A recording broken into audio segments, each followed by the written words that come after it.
Hello, Yeah.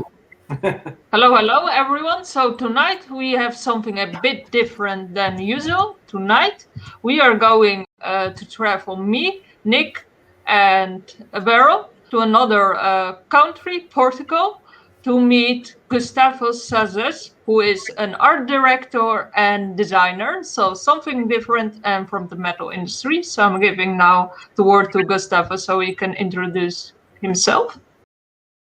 Okay. That's me. I'm the guy responsible for a lot of covers that you may have on your wall and your shirts, and that's it. Very easy. There's nothing else to say, man. And just plain simple as that, right? Just a guy who made covers. Uh-huh. Cool, cool. So, Gustavo, tell me, when did you start to listen to metal?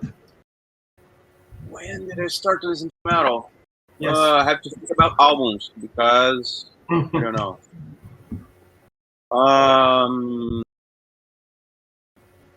It was 88 or 89, maybe. No, yeah, I think it is. It was around when Maiden released Seventh Son of a Seventh Son. Okay. Yeah, but that was not the first Maiden album that I got into. Okay. I was not even a fan of Maiden at that time. The first I think the first, let's say, the first heavy stuff that was not like Information Society or Tina Turner that I was heavy stuff was Faith No More and Guns N' Roses. These were the first two heavy stuff that I really got into. It was Faith No More, The Real Thing, and Guns N' Roses at Destruction. Those were the first two heavy bands that I started into to listen to heavy music. Let's say heavy, Yeah. I consider it a heavy band, it doesn't matter. So then I went into like Metallica and Sepultura, and then Maiden and Megadeth, and that the list goes on, right? Yeah. These were the first ones that I get. I don't remember which year The Real Thing was released. Was I don't know, 80 something, 87, 88, 89. I don't remember. It was around that time. So, what are your favorite bands? If you have favorite bands, 5 bands, if you can tell us. 5 bands. Thankfully, I'm looking at my wall of CDs so I can check. So, yes. I love it. Easy for you. Yeah, it's really hard for me. Or like, what do you listen these days? Yeah. Yeah, I think it's better. Okay. Well, I've been listening these days. Dude, I keep listening to a lot of things these days. I like just started listening to Bodom After Midnight because I'm a huge Children of Bodom fan. So the band that I really love. Morph is one of my favorite bands ever. And In Flames, another band that I love so much. But I love the old In Flames, not the new In Flames. Okay. Hypocrisy, another band that I love. So you see that my taste going really into the melodic death metal from Northern Europe, right? Heavy stuff. Yeah. Okay, let's slow down a bit. I really love Mr. Big. I really love Mr. Big. I always listen to Porcupine Tree. There's the prog band from Steven Wilson. Despite I don't like that much Steven Wilson solo career, people think they're really similar in terms of whatever, but I think it's Porcupine Tree is a little bit different. They're into my taste with solo stuff, so I really like Porcupine Tree. Dude, there's a lot of bands. It's really hard for me to pick up. Oh, let's just yeah, top 12 or top 100. even then, it's hard for me to just get 100 bands that I really love. So. Let's start top 100 and finish tomorrow. It's no, like I was listening a lot to Firewind for whatever reason. So there's there are bands that they always keep coming back. And I was also listening a lot to Dream Evil. There's also another band that really loves. So good. There's a lot of stuff. Good stuff. Thank you, Gustavo. Okay. Cool. So, Gustavo, can you tell us about like how did you start your business? Basically, like what was your first client? Like, how did it all started?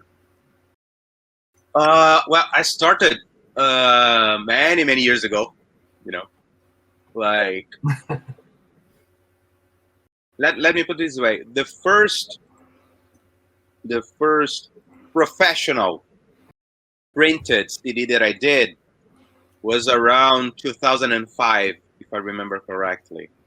So before that, I was just doing some, CDs for friends, covers for the bands that I created for myself, just for me to train or just to have that, to start working to something that would maybe turn into reality or not.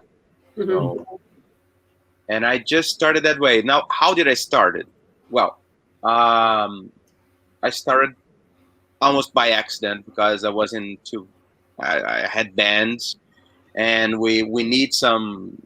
At the time, we needed websites, we needed covers for demos and whatever, and we did not have much money to pay anyone, so someone had to learn how to do that. So I was the one with the computer, and people say, "Oh, maybe you can try to create some shit like that." And then I start doing by accident because we need it, And then I start doing this for my band and for another friend's bands and for other bands, and that turned into something that until the day that someone actually, "Oh, do you want to do our cover? I want to pay you this and that, and maybe you can do it." And it's been like since 2005, right? So 16 years, right? Yes. So crazy. That's how it works. So it's been it's going to be a really long trip to get into that. So. And do you still have your own bands, like you mentioned? When I was younger, yeah, I had a lot of bands that existed and did not exist. Pretend that they all existed in my mind. You see? Okay. Yeah, I was like, "Oh, let me create this black metal band that does not exist, so but I can do his cover." So I remember my first portfolio was full of those bands that I just pretend they exist for me, Yeah, just to train yourself with something that you have to practice. I need practice. I just invented a lot of bands for me, and they were like 3 or 5 bands. That doesn't exist. And I was keep showing that to my closer friends, and they say, "Oh, this looks like shit. Oh, is it a band?" But then how did you start from anywhere, right? Yeah. But how did you decide to make it as a business if it was just like you said, by accident? Yeah, because someone was crazy enough to put money in front of me and say, "Oh, do this cover, I'm gonna pay you." So that's how it worked, basically. Because I was not into that. I was about to become. I was more like a music teacher. I was doing marketing. I was teaching guitar, and I was at the music academies and stuff. So it was really by accident, totally by accident. And then I simply forgot everything about music and just focused myself into doing artwork. So I'm just one of those guys that, "Oh, you're a musician? Oh, used to be." Not anymore. Not anymore. I still have my guitars, but I don't play them. So you're here just in pieces here. So. And this is correct approach. Like if you want to do something great, you have to put all your energy into it. So Well, maybe yes.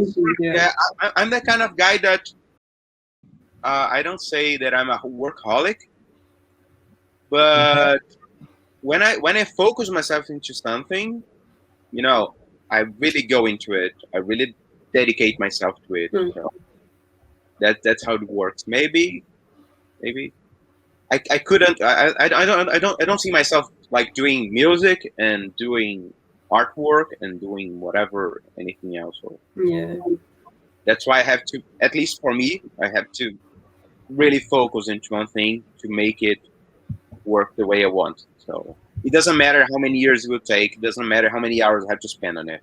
Mhm. I just have to focus on it. And God bless, I have patience for that, right? Mhm. Because if you don't have patience, you're, I don't know, Yeah. just this will never work if you don't have patience and confidence and, and a strong will to persevere or something. That, at least for me, that's how it works. Yeah. Yeah. Totally agree. So, what was the first name of the biggest band you were in? The biggest band. Or were they all so local no one is going to recognize that you were in a No, band? no one. It's just garage bands that I used to play. There's nothing big or famous for 10 people, Like, nor even my mother knows the name of the band I played with. So there's nothing. Maybe she knows it now if she's watching or Yes. sees the interviews. She will be like, "Hey, were you in a No one- band?" Even I don't know the names of those bands that I played with. So I just forgot everything. So there's nothing else to be. Nothing else to, No worries. there's nothing there. No. There's nothing there. There's not even a demo recorded. No, Okay. like no, there are some demos, but Mhm. forgotten by time. I don't even have the demos myself, just for you to understand the stuff. And Yeah, you were that's the, clear. and you were the guitarist, huh? Yeah, I was a guitarist, Nice. but not anymore. Yes. Not anymore. So let's go ahead to art. So, Gustavo, what's your trademark with art? My trademark. You're putting me into really tough questions because I never thought about that. Now you have the opportunity to think about it and answer it. Because it's hard, Take a drink and think. Yeah. It's hard for you to at least it's hard for me to analyze myself into this, or I'm known for this, or I'm known for that. Mhm. I think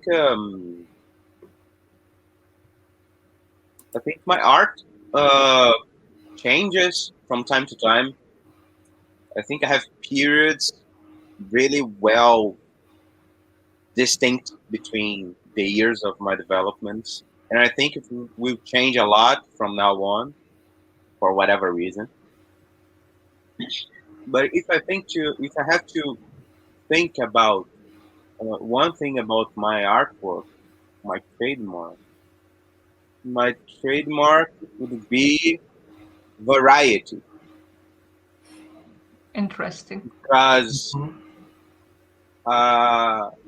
for whatever reason, I feel comfortable enough to work with different bands in different styles, Mhm. and they still have something in common when people get all those arts together and say, "Oh, I can see that you did this and did that, but this is like extreme black metal, and this one's like a hard rock band." You see, Mhm. so maybe I can't I I can put my finger on it on the exact point that, oh, they are the same because I did this, and that, or because everything I do has a pink dot somewhere, or there's a type of texture that I always use in my covers. No, there's nothing like that. But people Basically, tend to say that, oh, I see that you did that artwork. Oh, I didn't know that was you, but I thought that it was you because the style something reminds me of something that you did. So Mhm. I think that my trademark's variety, my ability to work with different bands and different styles and still retain my style. and also adapt my style to those bands. I think that's my trademark, if you will. That's a great one. You can have like a lot of diverse bands work with and do something else, like and fit your style. It's great. Yeah. I even don't have any favorite band to work with. I mean, in terms of style, you know, I love to work with any kind of band in any style. Or every band is a challenge. It's you know, have to challenge yourself, like on each and every new project. So it's not. It's like It's not like, oh, it's a given. So let's do it. No, it's not. Yeah, it's not. It's always a challenge. It doesn't matter. It's always a challenge. Yeah, like every band has their own identity, style, and so on. So you just adapt to that. Yeah, exactly. Yeah, there are a lot of artists that have this opposite, right? Band. There's a lot of no matter the bands or no matter what they do, they are into that kind of visual, that kind of style, and they have really strong personalities. All right, in their artwork. It doesn't mean that I don't have my personality in my artwork, but I tend to have this more variable, more manageable, or maybe this adaptation complex in my art to make it fit the way it must fit to a certain artist or certain style or certain whatever. Yeah, you can just do from rock to death metal. Yeah, and fit. Like yeah. Because happy colors in a death metal band, it will be really weird. Whereas like very dark things in rock would be depressing. I don't know. Maybe future project. Let's experiment. Yeah. So as we speak about projects, Gustavo, you said that you are very busy at the moment. Can you tell us any upcoming projects and what will be your dream project, if you have any? There's always something that I'm doing now that will be like published in a year or 2 years or next week, and I even don't know because you know there are a lot of things that I did last year that were not even published yet. So just for you to understand my time frame. For example, when I did Steve Harris' British Lion cover, it was like done in like 4 or 5 years ago, you know. And when they released the album, I say, what? they used that I did like 4 years ago? I was not expecting that. You see, there's something like that. So I could say maybe something that I did now that maybe will be released or not, or will release like next year, you know. The ones that I've finished now, let me see if I remember. Oh, I finished a new Jeff Scott Soto solo album right now, Frontiers. It's a really, really nice cover that I did. I really love that one. I finished North Tail is an American band with Bill Hudson, the guy who plays in Trans-Siberian Orchestra and Doro and whatever, all those bands. He's the guy from the band. Let me think here. I'm finishing Gus G new solo album right now as I speak. Haven't finished yet, but it's about to be finished.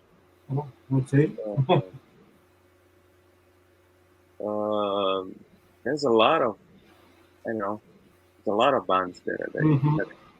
Just those three that I've been working like. Yeah. Actually, do you have any? There are a lot of other bands. Yeah. But I have a list next to me, so no, there's one. If I forgot any name here, sorry. I did not get your band. No problem. And do you have any dream project to do you think? A dream project?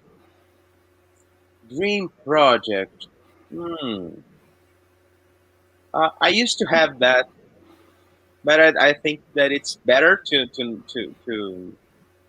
not think about that much.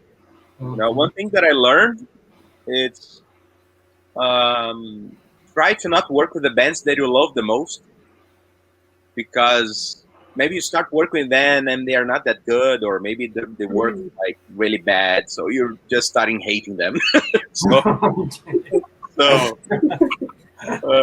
I try to, I don't know, but a dream project, maybe work more with pop bands, or you know, Pop? yeah, pop bands. And bands with really different style. Yeah. It's not about being pop or being about money or whatever. Yeah. You know, when I talk about challenge, when I talk to you about defy yourself into something new and bring something new to your artwork. So maybe some known heavy metal bands, the more known heavy metal bands to me now, it would be really a dream project to work with something really different, you know. Okay. Really different. I work a lot with a lot of bands that are not metal, but let me say, if it was to be one band, please don't kill me, Coldplay.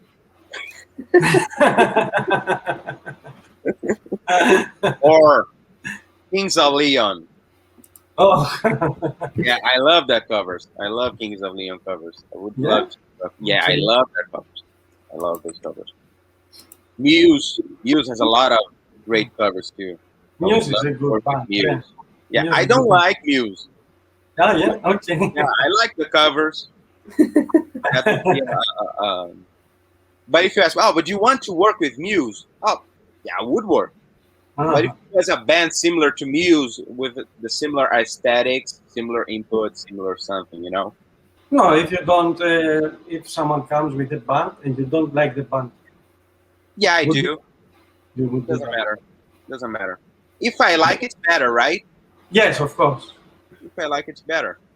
People also tend to think that I keep listening to the bands when I'm working. I never listen to bands when I'm working.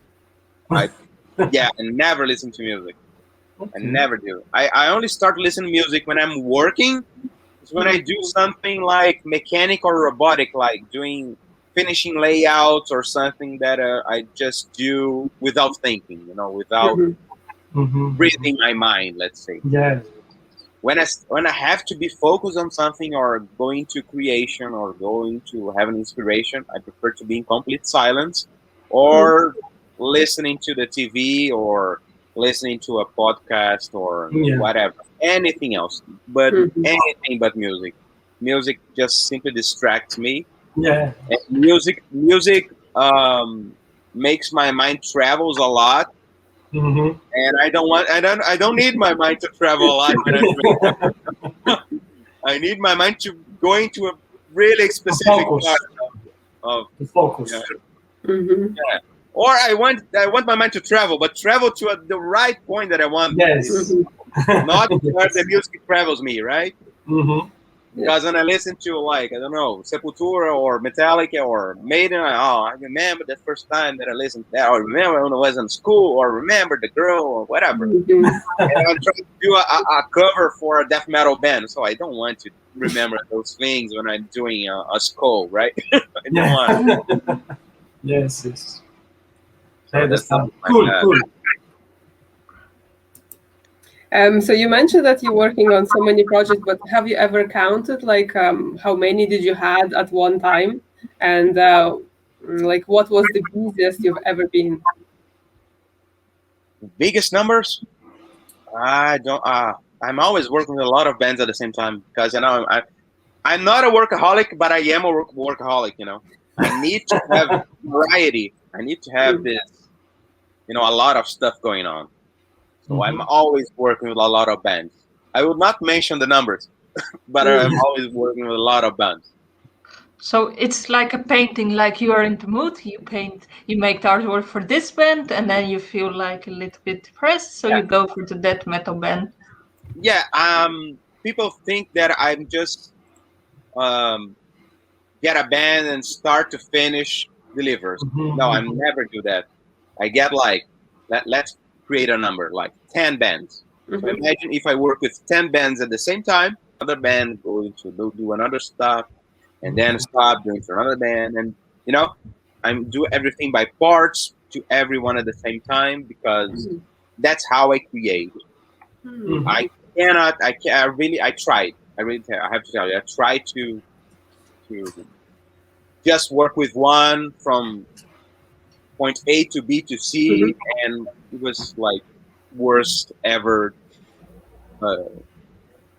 experience that I had because I just not feeling inspired enough and not challenged enough.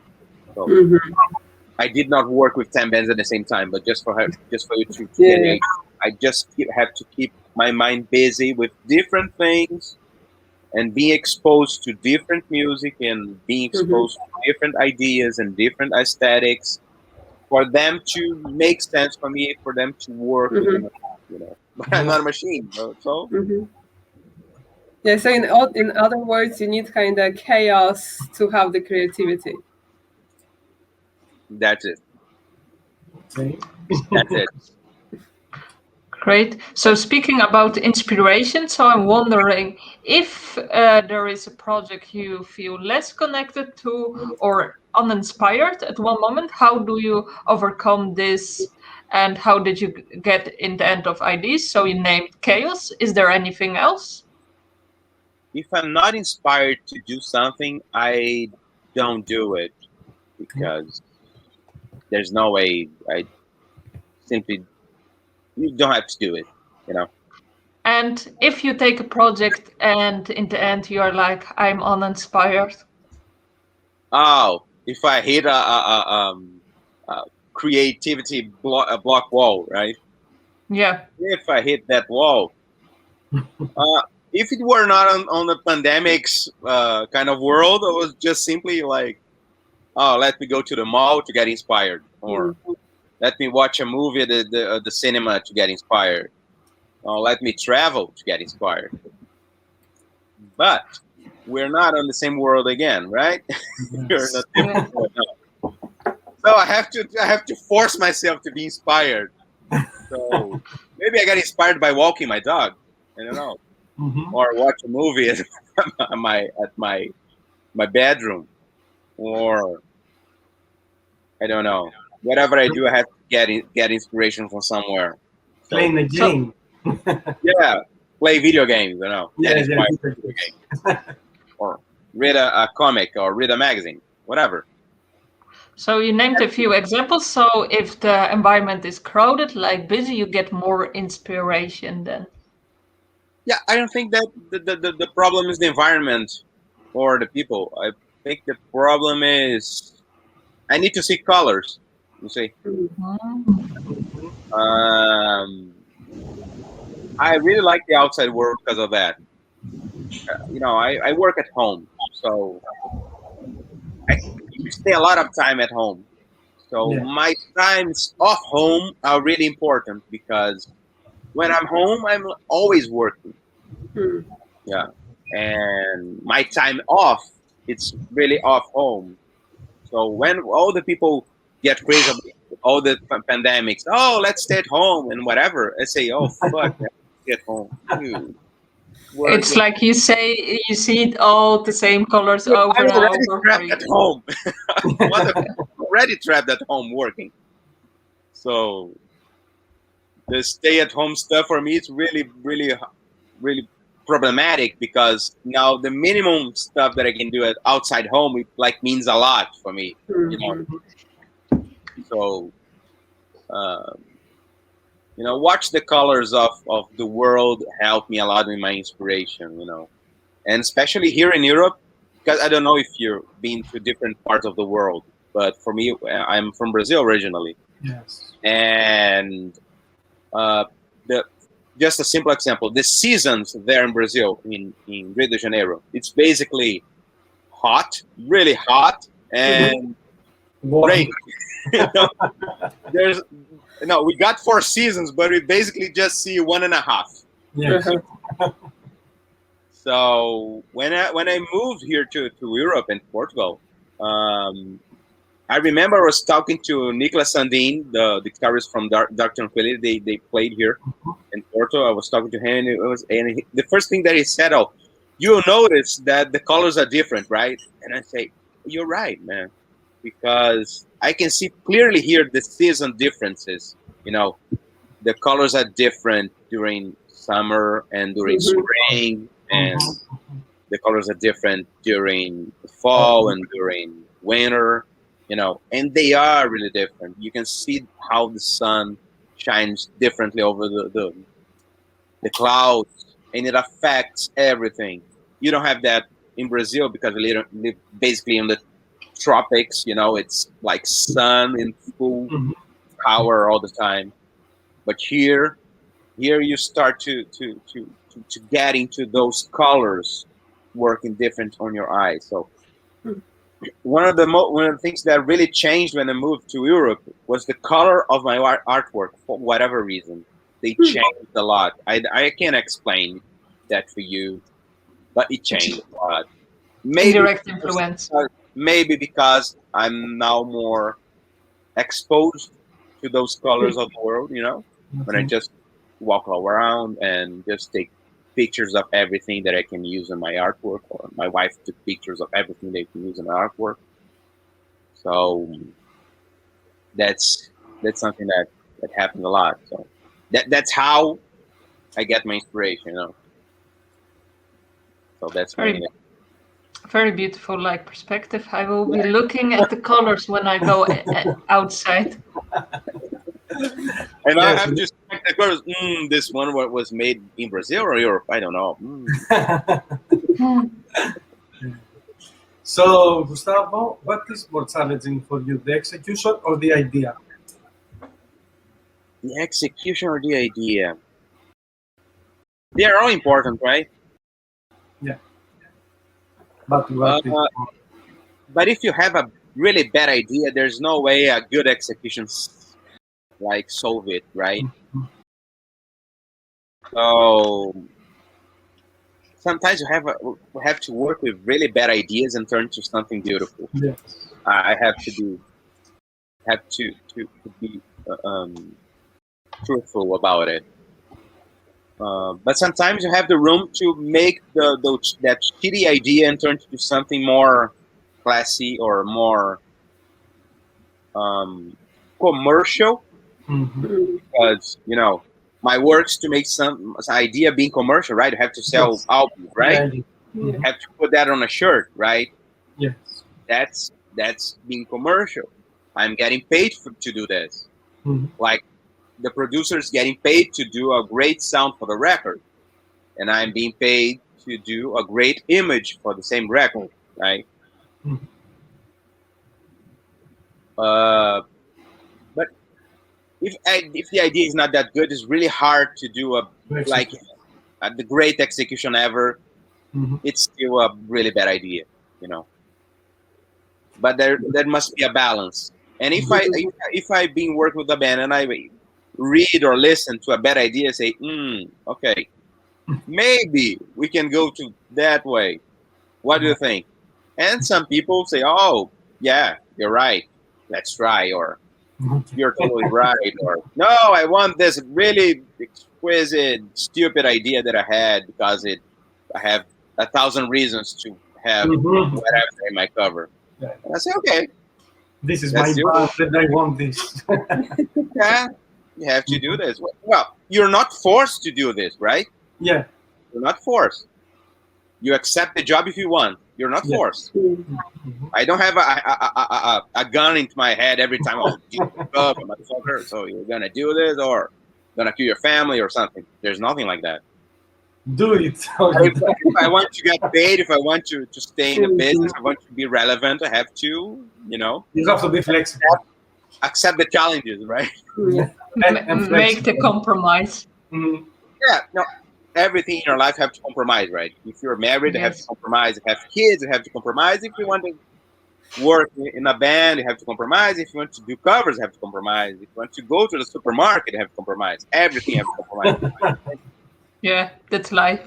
Yes. So you just don't have to compromise if you live if you're a kid living on your parents' house or something, only like that. So speaking of the process, creative process, how do you eventually choose one concept to proceed with? Well, if it's in my power to choose that. Also more like sometimes if you create art, you sometimes do multiple concepts, just different position, different pictures. Depending, it depends. It depends. It depends on the deal. Depends on the budget. Depends on the day I'm doing it. It really depends. Sometimes a scope is just a scope, right? Sometimes a flower is just a flower. It doesn't matter if you turn that thing around, put it on the other side, put it on one side. It doesn't matter. So sometimes you don't have to overthink something. Sometimes you look at the book and present it, and it's like, dude, that's it.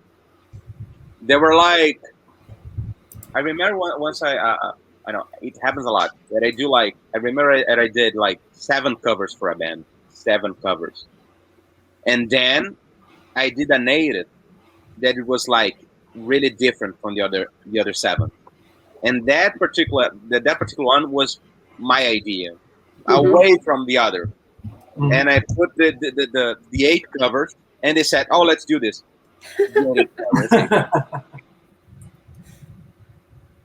That happens. Yeah. And sometimes you do like 1 cover and the guy said, "Do this perfection. You don't have to change anything." So you see, there's no rule book to follow here. It happens. I'm working with different people all the time. People tend to react differently to everything. Yeah, some people want to have the power. Sometimes I have to keep searching or keeping following different paths, or keep looking for different paths within my mind and the mind of my client, right? Sometimes, because there are some bands that I work with that they don't even have any idea what they want. You have to drop stuff into their bellies and say, "Oh, this is it," and they say, "Oh, that's not what I want." I say, "Fuck it," and you want what? So. Oh no! Now I want this because now you show me something that I don't want. I say, "Oh, thank you." Okay. So, some bands you have to work like that because it's not their fault, because they really don't know what to follow. Which it's really hard for the work, but sometimes it's easier to follow that way because you don't spend much time into it. So you just throw something that they really hate. And then you just, okay, that one will never be used. So, and then we follow. Oh, now we know that we want this because you showed that. That happens. Sometimes they need a little bit help to get like creative to say something what they want. Yeah, or sometimes they have this. I don't know. Emptiness. Normal. Let's call it normal idea, or some idiot idea, or some great idea that it works greatly in their minds, but when you start showing that, oh, this will not never work. Sometimes you have to waste time working on something just to show to someone, oh, remember when I said it was not work? So this is not working. And they say, yeah, that's not working. So let's back to everything that you did before, or let's try something new. So it depends. If we have time, it's like music. When you go to record your music, you could just track your guitar once, twice, or 10 times, right? You can do that. What's the difference? It's time that you invest, right? If you spend a lot of time doing whatever you do, you're going to do it more. You're going to play it more. You're going to spend more. So it's just a matter of investing your time, It doesn't matter. The end result will be the best that we achieve for. So it doesn't matter if you do 1,000 variations of 3 or just 1. What matters to me is the end. It's perfect. Oh, are you happy? Thanks. So that's how it works.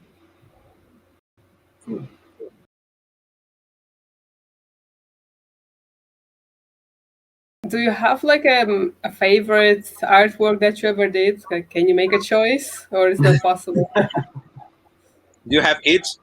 Yes. Do you have kids? Dogs or? Nope. What's your favorite black shirt? This one. Oh, It's this purple. one. That's from all black shirts that you got. That's your favorite one.